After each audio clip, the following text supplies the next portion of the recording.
Masang mano-mano lang po tayo ngayon mga ga, dito sa ginawa ko ngayon na paninda na pangpritong tinapay at mabinta po ito sa mga bata kaya simula na po natin. Dito sa ating palaman ay gagamit lang po ako ng mga maliliit lang po na hotdog. Balatan ko lang po ito at hugasan at hiwain ko lang po ito ng mga maliliit ng pahaba. At meron na din tayo ditong cheese at hiniwa ko din ho yan ng pahaba at itabi lang muna natin ito. So dito na po tayo sa ating dough. Pagsamasamahin lang po natin yung ating harina, yes, bread improver, asin, light brown sugar, itlog, vanilla, at yung ating tubig at yung evaporated milk. At make sure na matunaw muna natin yung ating mga dry ingredients bago po natin unti-unting basain dito yung ating harina. At dito maglagay lang po ako ng 1/3 cup ng margarine. Pwedeng gumamit kayo dito ng shortening, pwede ding butter. At masahin lang po natin ito. At dahil sinipag po tayo ngayon ay masahin ko lang po ito ng mano-mano. Ang gagawin ko po dito sa ating dough ay ihampas tula. Hampas-hampas ko lang po ito sa ating misa.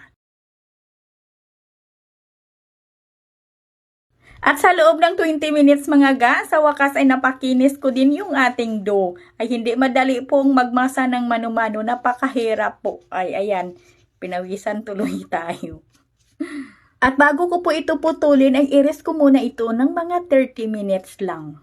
At pagkalipas ng mga 30 minutes, ay pwede na po natin putulin yung ating dough. At bago po natin ito putulin, ay i-release muna natin, kuhanin muna natin yung mga kunting hangin-hangin ng ating dough. At pagkatapos ay putulin ko lang po ito sa 30 grams lang. At pagkatapos po natin yung putulin mga ga, ay agad na po natin itong palaparin ng kunting lapad lang. Para malagyan lang po natin ito ng ating palaman na hotdog at saka cheese. Pero lang po natin yan ng mahigpit.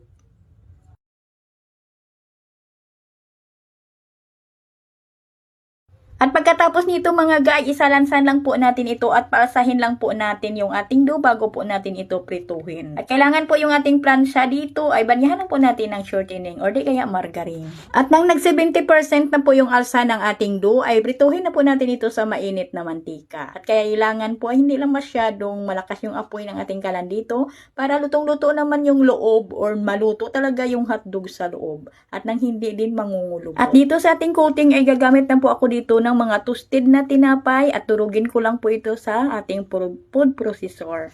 At kung wala naman kayong mga toasted na tinapay, ay pwede lang naman na puti na asukal yung gawin po ninyong pang-coating dito. At sa ating kalahating kilo dito na harina ay nakagawa pala tayo dito ng 34 na piraso. At ang bintahan ko po dito ay 7 pesos. Kayo mga guys, mag-costing lang po kayo.